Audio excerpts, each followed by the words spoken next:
السلام عليكم ورحمة الله وبركاته kusoo dhawaada Deexaya Academy maanta waxaan ka hadli doonaa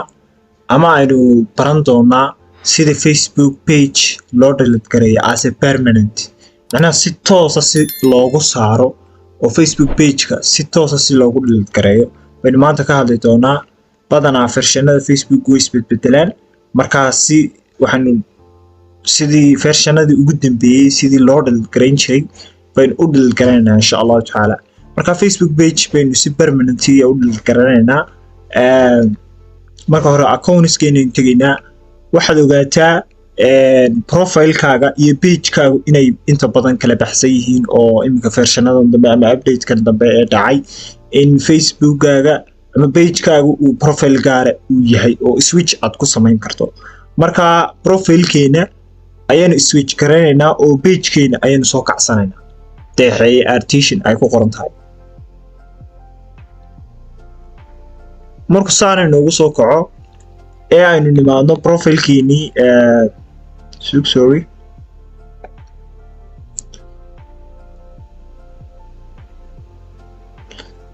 okay marka saan inoogu soo kaco Deexaya art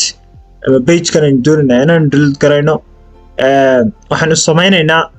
marka koobaad waxaanu tagaynaa settings meesha ay ku qoran tahay settings markaan tagno halkan waxa kaga soo baxaya name-kaaga iyo user-kaaga waxaad ka sii tagaysaa privacy qaybta ay ku qoran tahay dhankan bidix taala privacy markaad ka tagto waxyaabo fara badan halkan ugu imanaysaa permissionada waxyaabahaas oo dhan baad ugu imanaysaa so waxyaabahan oo dhan uma baahnin inagu waxaan doonaynaa inaynu delete gareyno page-keena markaa sidee loo delete gareeyaa so privacy markaan nimaadno waxaan tegaynaa buttonka ka hooseeya ama optionka ka hooseeya Facebook page information halkan markaynu nimaadno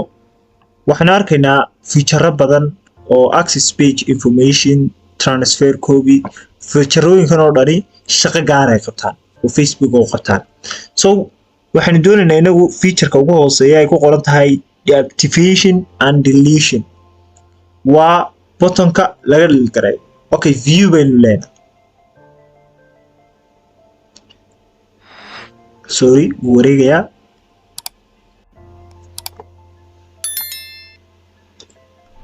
view markaan nahno daaqada bay noo soo baxaysaa deactive or deleting your Facebook page so deactive waxa weeyaan inaad dib u active gareyso this can be temporary waa si temporary inaad u delete gareyso oo markaad imika delete gareyso delete toos ma sameynayo wuxuu sameynayaa disable dabeetana hadhow toole marka muddo uu joogo ayuu wuxuu noqonayaa sidii caadiga ahayd buu kusoo noqonaya marka sawiradii iyo waxyaabahaas oo dhan refresh oo kale weeye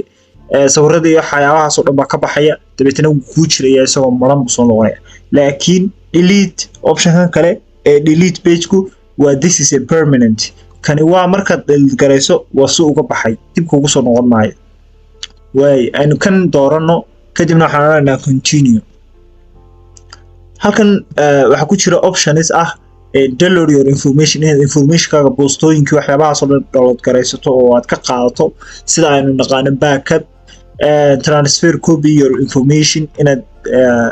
aad information-kaaga ka copy gareysato oo aad page kale ama profile kale aad ku transfer gareyso so continue leenahay markaynu halkan nimaadno password baynu weydiinayaa passwordku waxa weeyaa passwordka Facebook profile-kaaga ayaad gelinaysaa so aynu eegno safe gareysin waan gelinayaa so bismillah waynu eegaynaa okay continue leenahay waa kan passwordki markuu kuu galo wuxuu kuu qabanayaa option ah you're about your permanent delete your page if you are ready delete click the page once you submit your page for deletion you have 30 days macnaha muddo in muddo ah oo 30 cisho ah oo bilaabo deletion-ku sii jiraya so marka ay toos u delete gareyso 30 cisho kadib si toos u baxaya marka dabeetana dib uma awoodi kartid inaad soo celiso laakiin muddada 30 cisho ka hor wuu jirayaa wax laga yaabaa inaad soo celin kartid badanaa markaas saa loo dhadgareeyaa continue aynu odhanaynaa continue markaynu idhaahno imika uu baxaya